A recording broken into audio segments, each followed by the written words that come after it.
Ayan na guys, naitayo ko na yung aking bougainvillea. Ayan o.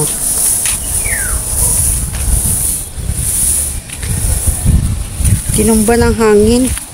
Sobrang lakas ng hangin guys. Ayan yung aking tomato. Diba? Ayan ang tomato ko. Wala siyang katapusang magbunga. Ayan lang guys. Ayan ang nangyari sa aking ano. So yan, malakas ang hangin guys. Oh. Ano kayang gagawin ko dito? Kailangan malagyan ko sila ng kahoy na maroon silang ano, makapitan o ano ba. Merong matibay sana na ano.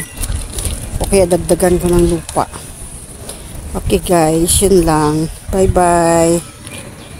Shout out everyone.